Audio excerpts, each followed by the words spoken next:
Hello, good day everyone. Welcome to Math with Sir Kiko.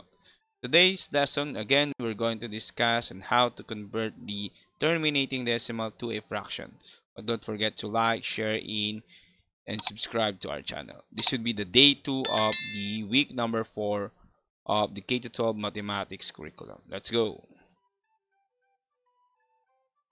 Again, this would be the quarter 2 week number 4, day 2, converting terminating decimal to a fraction.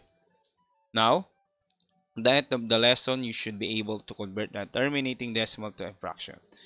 Again, what would be the meaning of the terminating decimal? A terminating decimal is a decimal that ends. Examples are 5 tenths, 25 hundredths, and 125 thousandths. So, how do we convert the decimal to a fraction? First, write the decimal numbers without the decimal point as the numerator. Second is you're going to count how many digits are after the decimal point. Use 1 followed by the how many zeros as the denominator.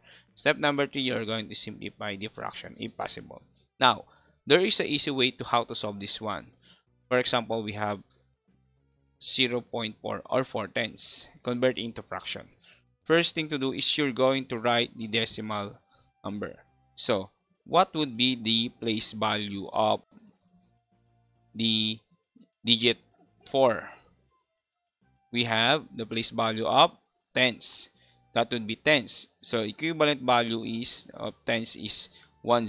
So therefore we have tens. So 4 represented by the numerator and then 10 represented by the denominator. So that would be the answer.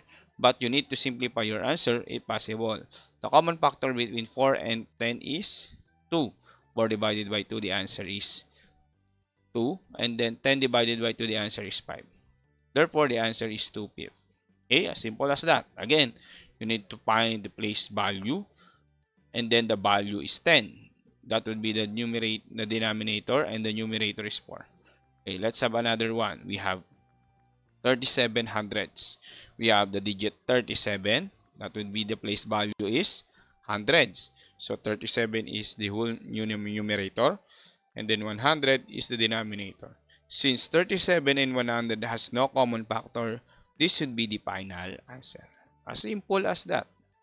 Another example, we have 26 hundredths.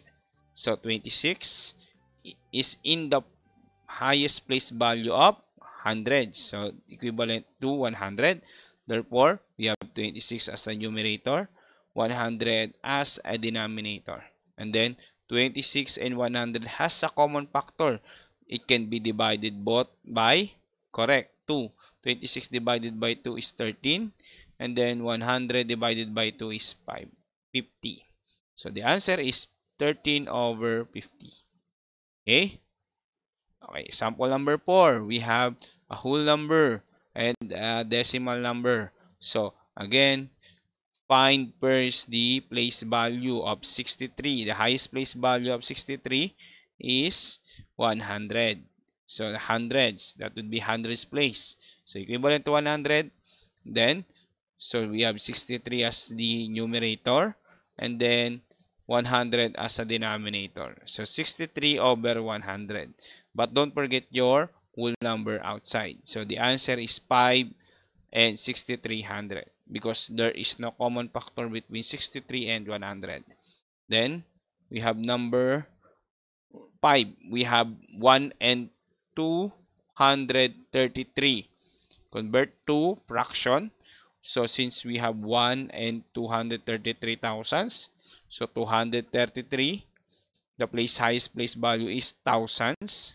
So since thousands, so we're going to write 233 as the numerator and the denominator is thousands.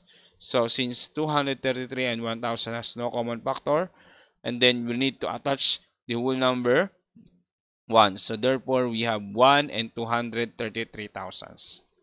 Okay? So example number 6. We have 73 and 14 hundredths to fraction. First, we have to write 73 and 14 hundredths. Write the find the place value of 14 hundredths. So we have the highest place value of hundreds. Okay, so we have 14 as the numerator, 100 as the denominator. Then since 14 and 100 has a common factor, what would be the number can be divided by 14 and 100? Correct, 2. 14 divided by 2, the answer is 7. 100 divided by 2, the answer is 50. Since there is a whole number outside, so we need to attach a whole number. So that would be the final answer. Okay? So, to guide you, convert the following terminating decimal to a fraction. Number 1, we have 36 hundreds. Number 2, 2 and 17 hundreds. Number 3, 3 and 14 hundreds. And number 4, we have 5 thousands. So, try to answer. Comment down your answer. Okay, number 1, what would be the answer? Correct. The answer is 9 and 25 hundreds. How do I do that? Because we have 36 over 100. So the common factor of 36 and 100 can be divided by 2. Okay, so that would be 18 over 50. And then 18 over 50 can be divided by 2 again. So that would be 9 over 25. And we have 2 and 17 hundreds. Okay, and then we have 3 and 14 hundreds. So on the common factor of 14 and 100 is 2. So divided by 2 again. And then 5 over 1000, that would be 1 over 200. So simplify your answer if possible. So that's it. So take note, in steps in converting terminating decimal to a fraction, find first the place value to the given decimal. Now fix the decimal point at the value of the place value. And then don't forget to simplify your final answer. Okay? So try to practice exercise this one. So convert the following terminating decimal to a fraction. Number 1, 16 hundreds. Number 2, 250 thousands. Number 3 is 27 and 45 hundreds. Number 4 is 15 thousands. And number 5 is 15 and 30 hundreds. So try to answer and comment down your answer in the comment section below. Okay? So that's it. Thank you and God bless everyone.